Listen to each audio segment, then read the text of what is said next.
Hello everyone, welcome back to the channel. कैसे हैं आप लोग? आई होप अच्छे होंगे। आज की सुबह की शुरुआत थोड़ी लेट हो रही है क्योंकि बारिश हो रहा था और मौसम काफ़ी ठंडा था, तो मैं सोई रह गई और पता भी नहीं चला, अलार्म भी नहीं बजा। मैं जल्दी से यहाँ पे बैठ जाती हूँ, थोड़ा सा नाश्ता लेके, फ्रूट्स वगैरह। और सबसे पहले आज मैं कंप्लीट करती हूँ यहाँ पे हिंदी से ही मैं स्टार्ट करती हूँ। टू डू लिस्ट मैंने पहले बना लिया था, जिसमें मैंने आज मुझे 5 क्लास कंप्लीट करना है आदिकाल का, तो जिसमें मैंने फर्स्ट क्लास से स्टार्ट किया। यहाँ पे अभी मैं जो लेक्चर ये देख रही हूँ ना, ये अड्डा 247 का है और ये पेड कोर्स का है। तो यहाँ पे मैं टॉपिक बता देती हूँ कि मैं आदिकाल में क्या क्या पढ़ रही हूँ। तो आदिकाल में मैं सबसे पहले सिद्धमत साहित्य से स्टार्ट करती हूँ, जिसे सिद्धमत या सिद्ध साहित्य भी कहते हैं, जिसकी संख्या 84 है। और इसके जो सर्वश्रेष्ठ सिद्ध है उसे सरहप्पा कहा जाता है, और जो जिनका सबसे ज़्यादा ऊंचा स्थान है वो लुइप्पा का है। तो उसके बाद मैं इन्हीं में सरहप्पा को पढ़ती हूँ, सबरप्पा को पढ़ती हूँ, उसके बाद कनहप्पा, डोम्बिप्पा और लुइप्पा, इनको पढ़ती हूँ। उसके बाद अभी मैं पढ़ ही रही थी और अचानक से ना बारिश फिर से स्टार्ट हो गया, तो मैं थोड़ा सा बाहर चली गई देखने के लिए, क्योंकि काफ़ी अच्छा व्यू आ रहा था मैं जहाँ बैठी हुई थी वहाँ से। फिर उसके बाद मैं बैक टू आ जाती हूँ अपने वर्क पे, फिर मैं पढ़ना स्टार्ट करती हूँ। का जो टॉपिक है नाथ मत या नाथ साहित्य, जिसकी संख्या 9 है, और सर्वश्रेष्ठ नाथ जो है गोरखनाथ को कहा गया है।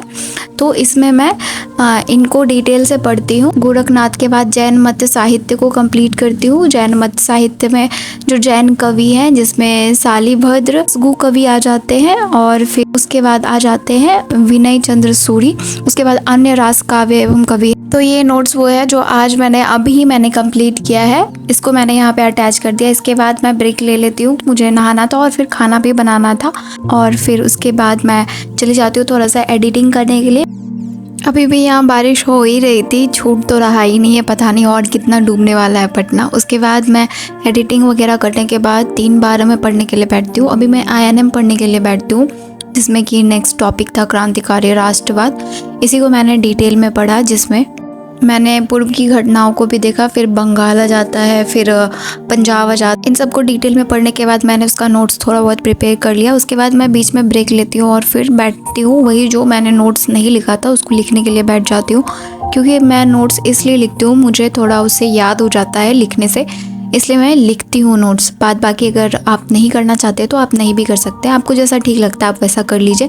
तो यहाँ पे मेरा INM कंप्लीट हो गया था और करंट अफेयर भी कंप्लीट हो गया था। करंट अफेयर मैंने पढ़ लिया था, बट उसका क्लिप लेना मैं भूल गई थी।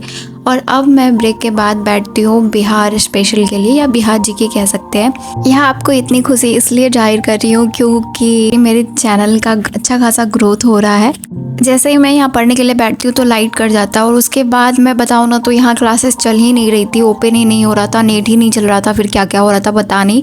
उसके बाद फिर जाके मैंने यूट्यूब से एक GK का क्लास कंप्लीट किया। उसके बाद फिर जब मैंने बैच में जाके देखा तो वो ओपन हो गया, फिर चलने लगा। तो मैंने दोनों को एक मैंने यूट्यूब फ्री वाला देखा और एक मैंने बैच से देखा फर्स्ट क्लास। इसके बाद मैं उसका थोड़ा बहुत नोट वगैरह प्रिपेयर कर लेती हूँ। हाँ, मेरा मन तो था कि और मैं थोड़ी देर पढूं, बट मेरे से हो नहीं पा रहा था, बैठा ही नहीं जा रहा था। तो फाइनली मेरा हिंदी आदिकाल भी कंप्लीट हो गया, INM भी कंप्लीट हो गया, करंट अफेयर भी हो गया, और बिहार GK भी मैंने देख लिया। अब बस बचा है बुक रीडिंग, जिसको कि मैं अब करने जा रही हूँ। लगभग 8-1 बज गया और अब मैं यहाँ से उठ जाती हूँ और मैं टहल के बुक रीडिंग करूँगी। और मैं अब पढ़ने जा रही हूँ गुनाहों का देवता। आप सब ने इस बुक के बारे में जाना होगा, सुना होगा, और बहुत लोगों ने पढ़ा भी होगा, तो मुझे ज़रूर बताइएगा। आज के ब्लॉग को यहीं पे समाप्त करते हैं, कल फिर मिलते हैं एक नए ब्लॉग के साथ, एक नए स्टडी ब्लॉग के साथ, नई मोटिवेशन के साथ, नई प्रोडक्टिविटी के साथ। तब तक के लिए bye, take care, good night.